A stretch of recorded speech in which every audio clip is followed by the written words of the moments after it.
Let's get right into it. Here are my 5 favorite tropical container wow X Factor plants that you need.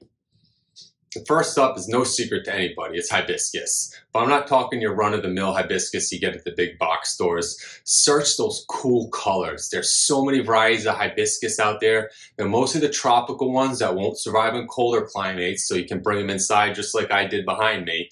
But they're worth it. They're so cool and vibrant that they're gonna catch anyone's eye. Everyone's used to the normal reds and yellows, but get the bicolors. Here, you can see one I made with 3 different colors, and each flower is 2 different colors. Got 6 colors in here. Look how that pops. You're gonna tell me you're gonna walk in my backyard and look at this and just like, wow, it's so cool. And on top of that, look at here, even have other varieties of perennial hibiscus. Now these will come back every year in colder climates. These flowers, you don't have the variety of colors, but who cares? Look how big these flowers are. My house is 100 feet back from the road, and you can see this perennial I have out in front just pops. You can see this from the road going by 30 miles an hour. The flowers are so big, come back every year. So number 1, hibiscus. Number 2 up, gardenia. Right here behind me, this is going to be one of my favorite flowers. It's creamy white color. You're going to get a lot of blooms on it. But what's really cool is the flower is super thick, the petals. It's almost like they're made of clothing. But one of the reasons that I really love gardenia, the smell. You get your nose right up there and smell those white flowers. And you don't even have to get close. Put it around a patio. It'll give your area some fragrance. Gardenia, the beautiful white with a dark green contrast. Those white flowers just pop. Oh, and the smell. Definitely gardenia. Number 3, probably overall my favorite shrub, abutilon.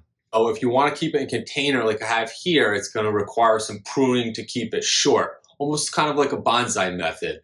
But just look at the habitat it creates. You see all these beautiful orange and red striped lanterns hanging upside down, these beautiful pistils.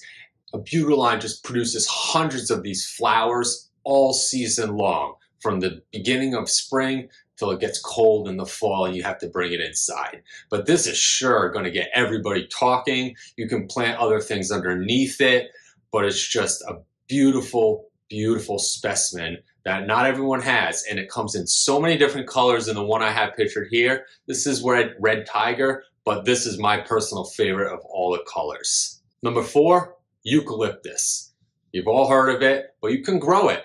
You know, you've all seen it as dried bunches or floral decor, which you can do yourself, but it's a beautiful plant to grow. There's a couple different varieties. This one here is silver dollar, but they have a lemon eucalyptus that really smells like lemon. They have a baby eucalyptus that has smaller leaves, but they're really cool plants. They're going to grow very chaotic unless you prune them, but I just kind of like to let them go crazy and grow all funky. Just add this silvery blue texture to any landscape or container, and they smell. You've all smelled eucalyptus, and as the plant grows, you can cut pieces off, tie them, dry them out, and then hang them in your home, in your shower.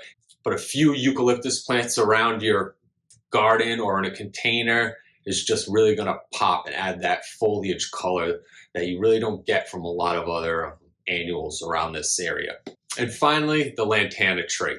Now these are several years old, specific kind of lantana that you can train and prune to grow into a tree habitat. And it's just, talk about a wow factor, because we're not used to that tree looking plant with all these bright popping colors on here. You can tell the bees love the petals and the pollen, the nectar, and being that it's a tree, it's going to sit up a few feet, give you a little vertical depth and contour with your garden, or if in a container like this, and you can move it anywhere. When you look at the lantana tree, it's just something you don't see that often. Even though everyone's familiar with the lantana flowers that you see, but you've never seen it in a tree format this big, just overlapping. And every year it gets bigger and bigger. You can prune it to be like an umbrella, a ball, whatever suits your need. It has a lot of different characteristics and is adaptable to however you want to change it. So hope you enjoyed watching the video. These are my 5 favorites. Stay tuned. I'll be back with some more before spring. Thanks for tuning in. I hope you learned something and hit that subscribe button.